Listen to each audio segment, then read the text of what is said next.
BRS party MP అభ్యర్థులకు అధినేత KCR B ఫారాలు అందజేశారు. తెలంగాణ భవన్లో అభ్యర్థులతో ప్రత్యేకంగా సమావేశమైన కేసీఆర్ 17 మందికి బి ఫామ్స్ ఇచ్చారు. ఎన్నికల ఖర్చుల కోసం 95 లక్షల రూపాయల చొప్పున చెక్కులు అందించారు.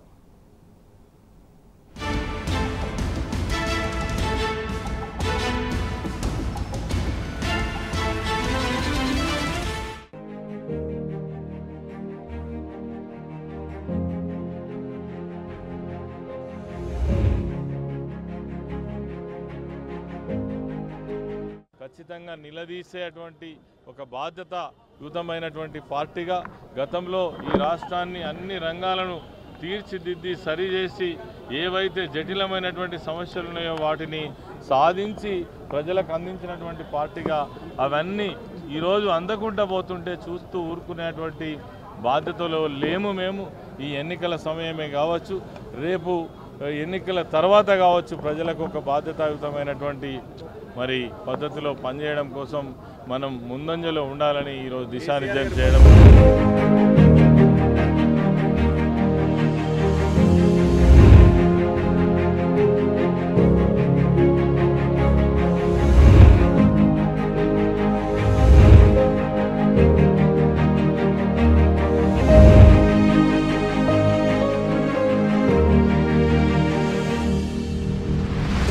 లోక్సభలో బీఆర్ఎస్ అభ్యర్థి ఉంటే తప్ప ఈ తెలంగాణ గురించి మాట్లాడడం కానీ, ఇక్కడి సమస్యల పరిష్కారం గురించి మాట్లాడడం కానీ, వీటన్నిటికీ గలము దళము అన్నిటికీ కూడా ఇవాళ తెలంగాణ రాష్ట్ర సమితి అంటే బీఆర్ఎస్ భారత రాష్ట్ర సమితినే కారణం. కాబట్టి భారత రాష్ట్ర సమితియే తెలంగాణ ప్రజలకు ఏకైక దిక్కు. కేసీఆర్ గారి నాయకత్వంలో ఉన్నటువంటి యొక్క బీఆర్ఎస్ పార్టీ గెలవాల్సిన ఆవశ్యకత ఉన్నది.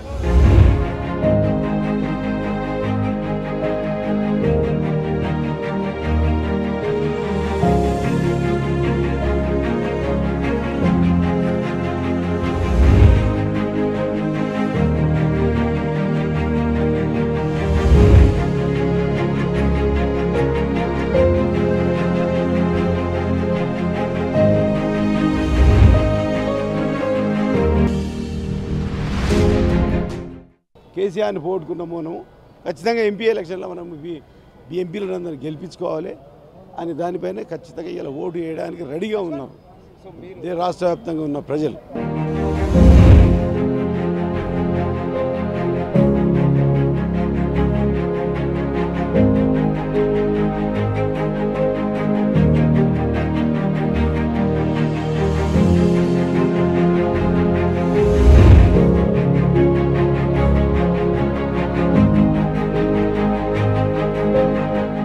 ఢిల్లీలో మా అవసరం తప్పనిసరిగా ఉంది. ఎందుకంటే ఒక కాంగ్రెస్ పార్టీ ఇక్కడ పుట్టిన పార్టీ కాదు, బీజేపీ ఇక్కడ పుట్టిన పార్టీ కాదు, ఓన్లీ బీఆర్ఎస్ పార్టీ ఇక్కడ పుట్టిన పార్టీ. తప్పకుండా తెలంగాణ ప్రజల కొరకు తప్పకుండా పోరాటం చేస్తుంది కనుక బీఆర్ఎస్ పార్టీని గెలిపించాల్సిన అవసరం ఉందని చెప్పి నేను అనుకుంటున్నాను.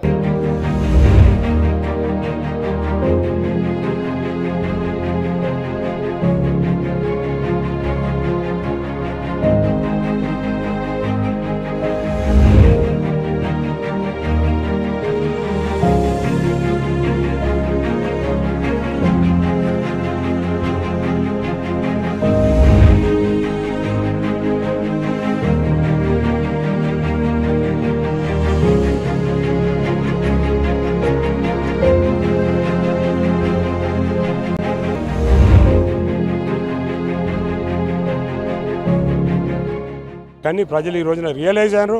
ప్రజలు అంటున్నారు ఏడ పోయినా కూడా అయ్యో కేసీఆర్ గారు ముఖ్యమంత్రి కాదా, కేసీఆర్ సార్ సీఎం కాదా అని అడుగుతున్నారు ఈ రోజున.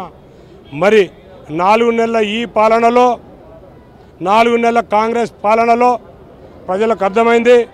మరి కాంగ్రెస్ లేనిపోని మాటలు చెప్పి ప్రజలను మభ్యపెట్టి మరి 6 గ్యారంటీలు అని చెప్పి వారంటీలు లేని గ్యారంటీలు ఇచ్చి ఈ రోజున ప్రజలకు ఏం చేస్తలేరు అనేది ప్రజలు తొందరనే గుర్తుపట్టారు.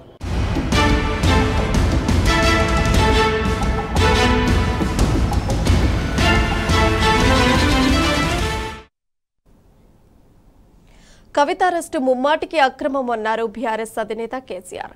ఎలాంటి ఆధారాలు లేకుండా కవితను అక్రమంగా అరెస్ట్ చేశారన్నారు. గతంలో బీఆర్ఎస్ ప్రభుత్వాన్ని కూల్చడానికి ప్రయత్నించిన బిఎల్ సంతోష్ పై కేసు నమోదు చేసి నోటీసులు పంపించడం వల్లే కవితను కుట్రపూరితంగా కేసులో ఇరికించారన్నారు కేసీఆర్.